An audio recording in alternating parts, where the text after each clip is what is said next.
guys, welcome back to Unit 3, Outcome 2, Key Knowledge 8, and this is all about participants in the workplace. Okay, here is our study design.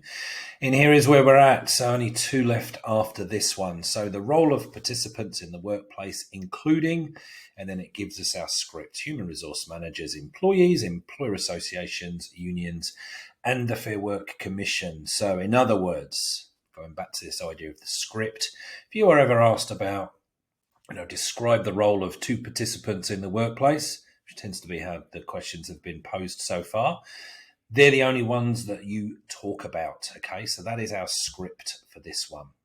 So look, before we get into the role of those particular participants, look, there's definitely some difference of opinion, I guess, amongst teachers, amongst textbooks, etc., about kind of the level of detail that you need to know about this.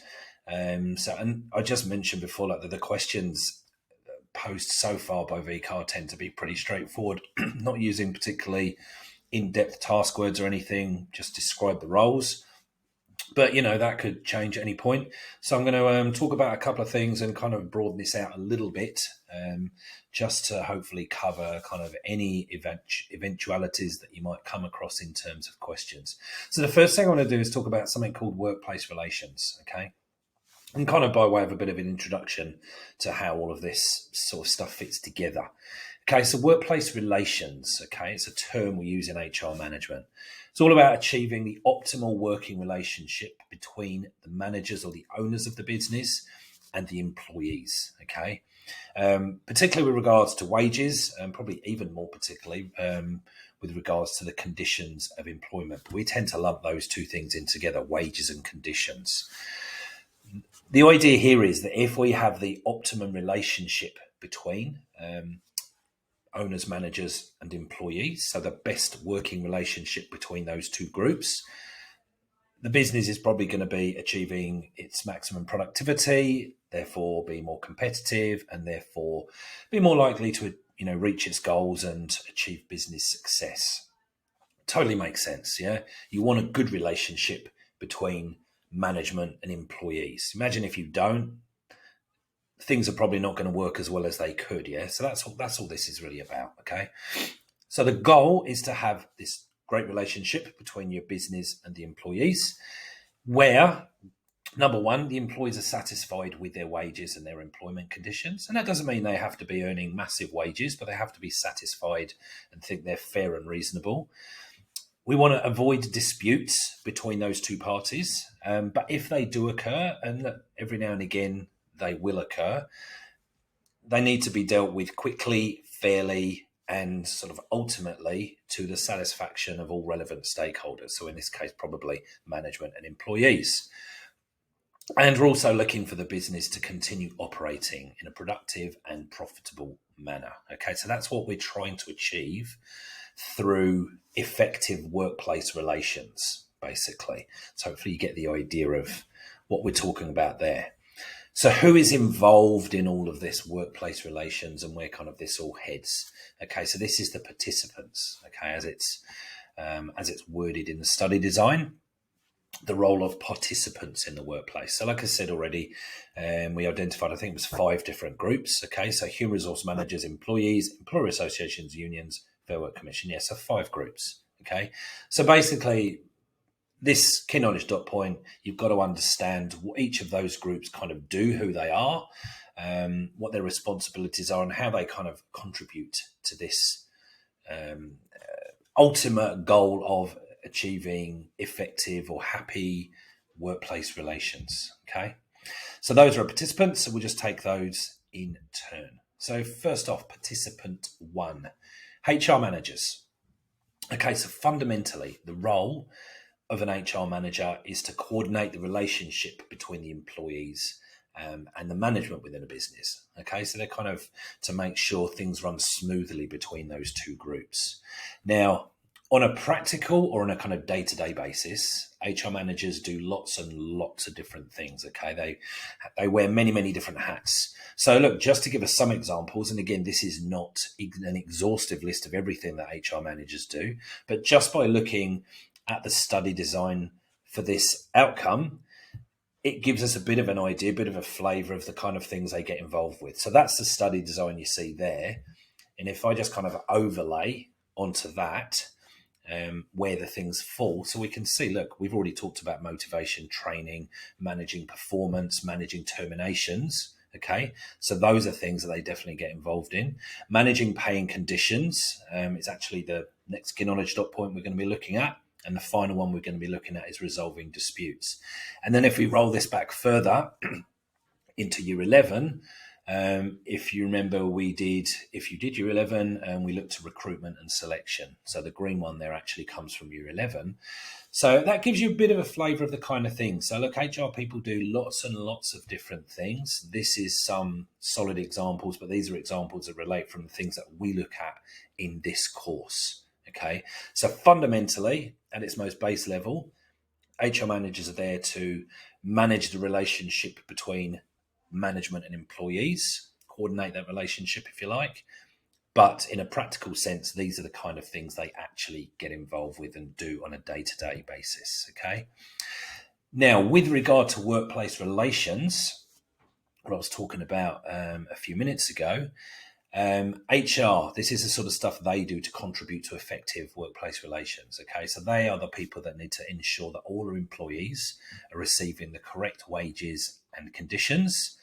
They represent the employer in the negotiation of new agreements. Now, agreements is not a term you're going to be familiar with yet necessarily, unless you know of it through your life or through your job. That's the next key knowledge dot point. But agreements is on the basis of which a lot of people are paid. They participate in the dispute resolution process. So if there are disputes within the workplace, they will generally be involved trying to mediate and kind of smooth things through.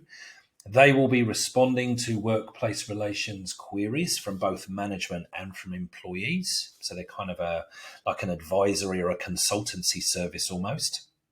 And they're also going to liaise with other bodies, external bodies to the business, if and when necessary, things like employer associations and a Fair Work Commission, which we talk about in this video.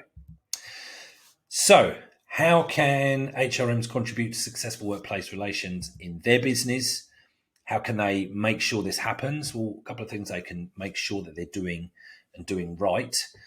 They can make sure they're dealing with any small issues or small complaints really, really quickly before they escalate. Okay, so if they jump onto the small stuff real quick before it escalates and becomes a bigger issue. So basically taking, any issues that come across their desks, any employees or managers that have an issue, even if it seems small, deal with it before it becomes a bigger issue.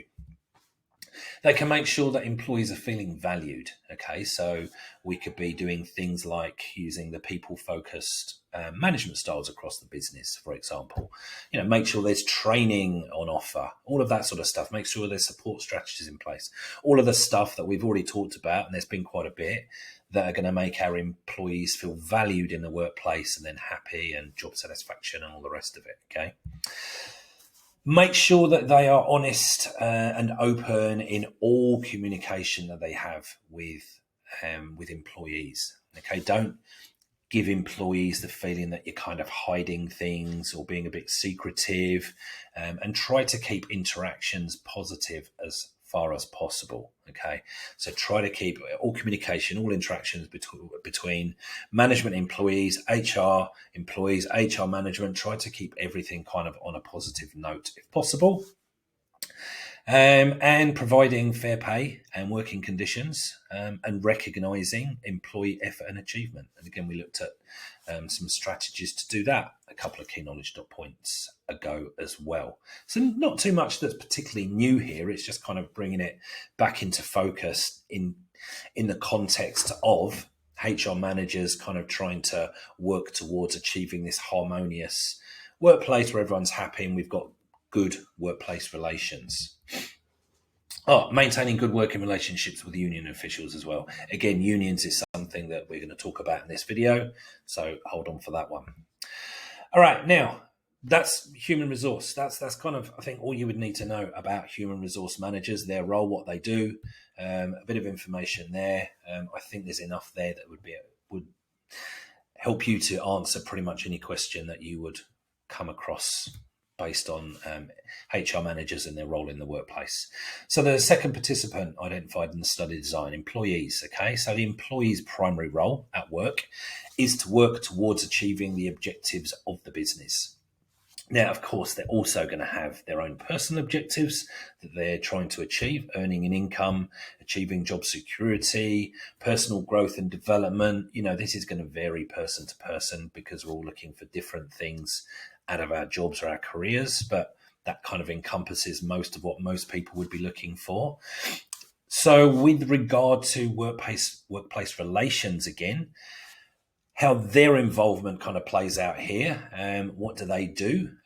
Look, potentially negotiating on new agreements. And I say perhaps because most often this is done by the unions representing the employees. It's not usual, not common for employees to actually be involved in the negotiations of their own agreements.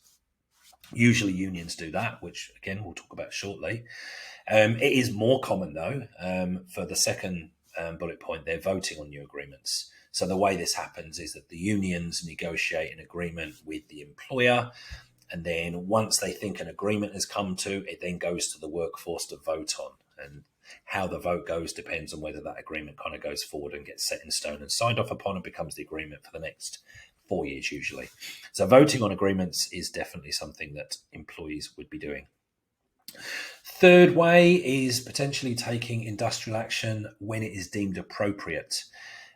So strikes, you would have heard the term strike before, work to rule, go slow, lockout.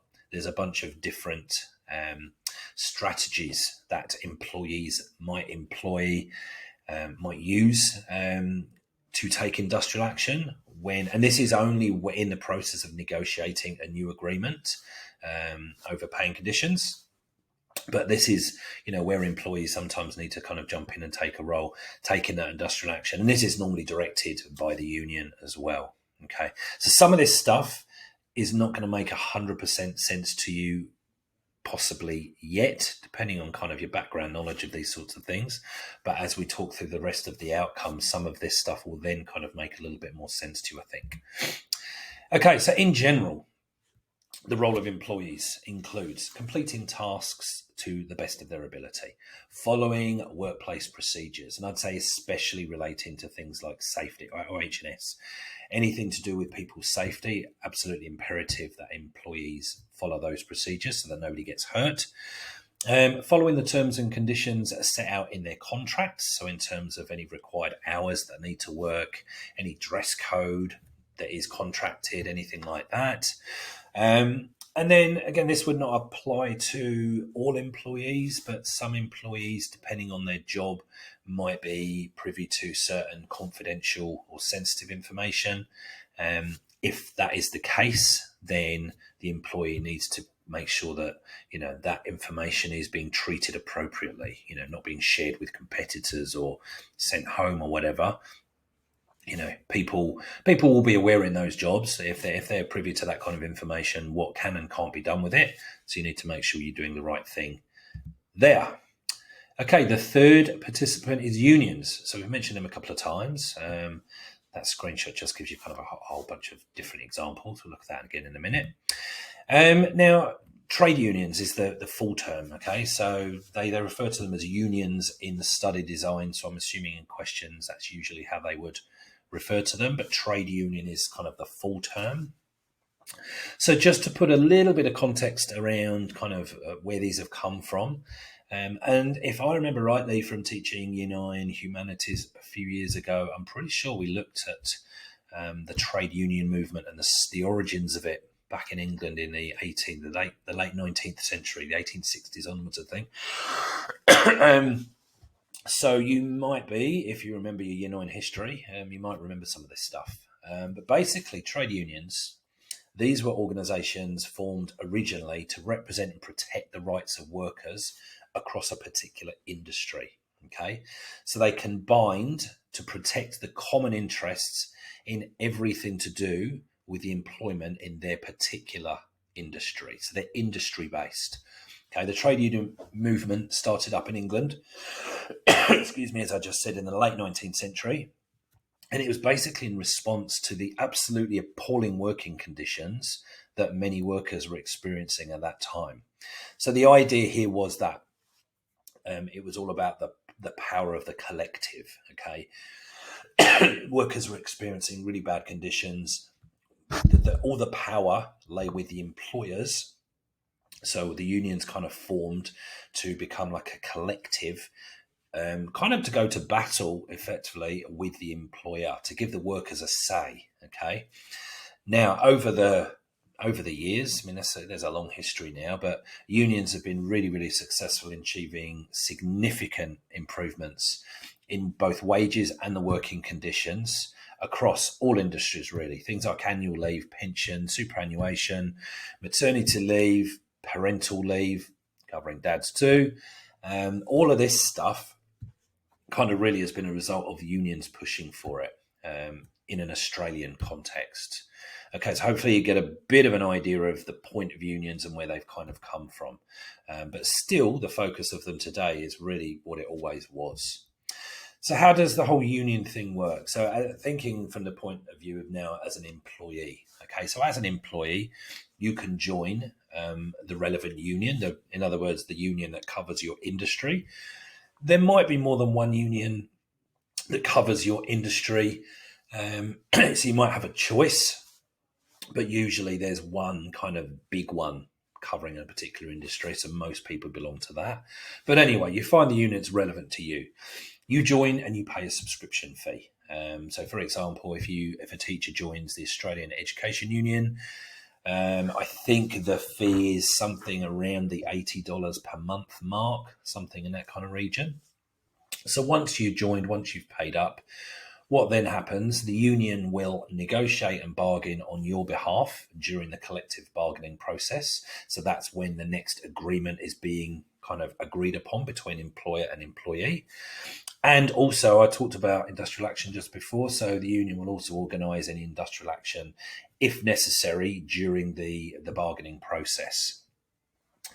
They will also provide support and advice to workers at the workplace level. So in other words, if you're a member of the union and you have a particular issue or something you're not sure of relating to, say, your terms of employment, you can call the union, email them, whatever, and get some advice on that. And they would advise you of like the steps that you need to take or the position that you actually really stand, that sort of thing. So they're an advisory service. They also often, not always, offer services to members such as credit unions. Credit unions kind of like a bank, insurance schemes, this sort of thing. So, for example, teachers have access to these. There's they keep changing the names of these banks, but there's a few banks, credit unions, formed originally for teachers. I don't actually think you have to be a teacher now to be a member of these, but they're actually really good to do your banking with because they are usually much cheaper in terms of interest rates for loans and mortgages and stuff. So yeah, they're pretty good. So a lot of industries, but not all, are covered by those. But education definitely is one that does have a couple of options there. There's a couple of credit unions that teachers can use. Teachers Mutual Bank, I'm not sure if it's still called that. Definitely used to be. Teachers Credit Union, I think, is another one. So yeah, it's another benefit that or service that they provide.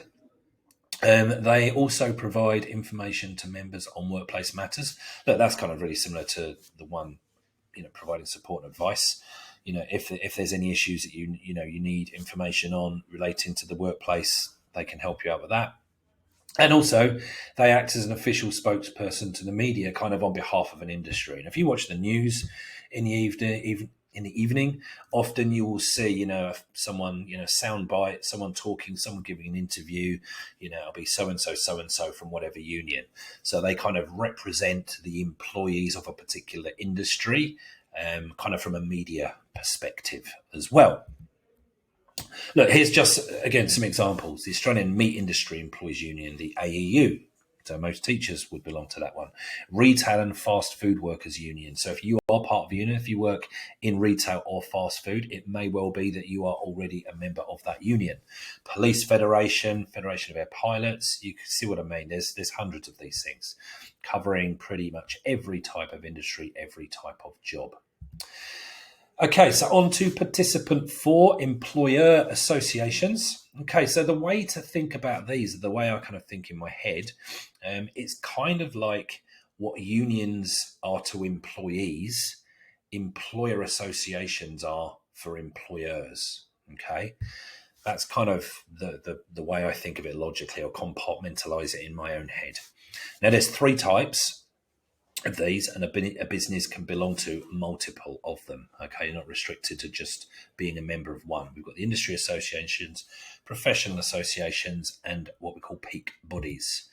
So first off, industry associations. So here's some examples, and I think the easiest way to kind of get your head around what the difference between the 3 types is to look at the examples of them. So Mining and Energy Services Council, Landscaping Victoria, Dairy Industry, Dental Industry, Master Builders. So basically you can kind of see from that little collection, going back, these are associations that cover a particular industry. So if you have a building company, then you could join Master Builders Association. If you're a landscaper, you can join Landscaping Victoria. So these are very industry specific associations that you can join. A little bit like the unions we were talking about before. Okay, there tends to be a union, but these are the on the employer side. So the employers would join these rather than the employees. Okay, so yeah, the industry associations, as the name, I guess, hints at, they're based on an industry. Then we have professional associations. So CPA, I think that's Certified Public Accountants, I believe. Allied health professionals, stockbrokers, dietitians, real estate. So these are where actually individual people within that profession can join. So if you're a certified public accountant, you would be a member of CPA. If you're a stockbroker, you would be a member of CPA.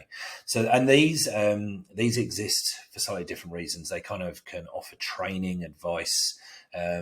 Basically, you pay, and I think these are not the cheapest to be a member of either. But you join the relevant association, and again, they act as a source of advice. Lots of resources available from them. But yeah, these are professional associations. Okay, so the members would be professionals within those types of jobs or those types of industries. Then we have the 3rd type of employer association, peak bodies. Okay, so kind of weird language. So these are kind of general association. So if you look at AIG, Australian Industry Group, and then VCE, Victorian Employers Chamber of Commerce. So you get the idea. One's Australian, one's Victorian. Basically, pretty much any business can join these. And again, these would be pretty expensive to join, particularly AIG. You're paying several $1,000s per year as an employer. But again, once you are a member of these associations, there's lots and lots of different services, lots of different types of advice that you can access, which is why you're paying. So these are not industry specific. Okay, you would find, if you could look at the AIG website and you would see a list of members. It would be covering every kind of industry. There'd be thousands and thousands of members covering a broad range. And of course, right across Australia, whereas VCE membership, similar kind of vibe, but only within Victoria. So what do they do, or why would a business join one? I've kind of touched on this a bit till now, but let's kind of focus on that. They represent employers in industrial relations cases. So in the same way that the unions represent the employee, these associations would be representing the employer.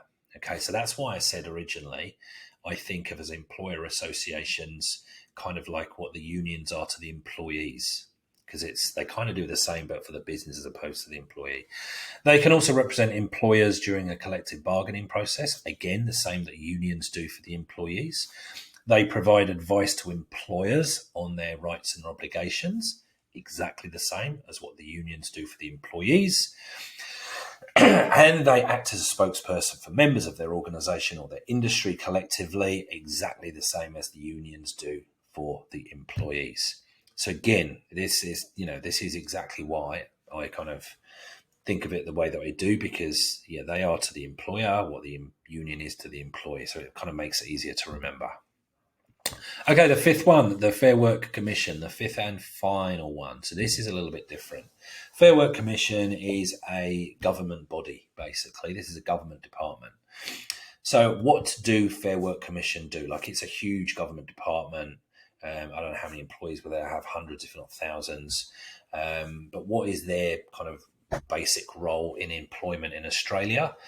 Look, a lot of stuff, but keeping this real simple. Okay, they're the people that set the minimum wages and the standards for employment conditions, including awards, which I've mentioned now a couple of times, which we talk about in the next key knowledge. But yeah, you'll be aware, I'm pretty sure you're all aware that Australia has a set of minimum wages in place. Okay, legally, employers are not allowed to pay below a certain level. So that level is set and monitored and adjusted each year by the Fair Work Commission. So Fair Work Commission is the government body that is responsible for doing that, looking after all that sort of stuff. They also approve workplace agreements. Again, workplace agreements, awards, all of that stuff. These are the ways in which our pay is decided.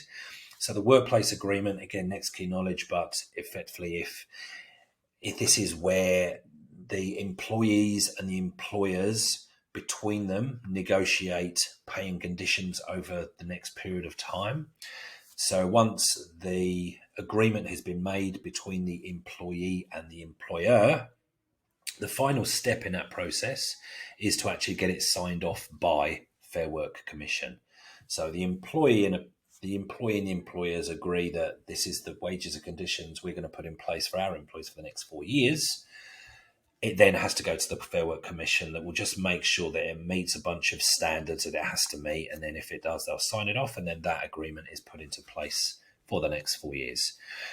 They also hear unfair dismissal claims. Now, we touched on this with termination management. We talked about unfair dismissal. So in other words, if an employer dismisses an employee and that employee feels that that was not a fair and just decision, they can make a claim to the Fair Work Commission for unfair dismissal, and it's the Fair Work Commission that hear that claim and make a decision, so on and so forth. In that particular video, I talked about, first off, how they would try to mediate the situation or mediate a solution so that, you know, everyone kind of comes out happy and it's not too inexpensive a process. But if that can't work, then it goes to an arbitration process. And both of those, again, we look at a little bit later in the final key knowledge dot point. But yeah, it's Fair Work Commission that manage that process too. And they also will investigate any issues of harassment, bullying, that sort of stuff in the workplace. So if there is a complaint made by an employee that there's a case of harassment against a particular employee or employer or employees or bullying, then the Fair Work Commission can kind of come in and investigate that. And again, it kind of goes where it goes.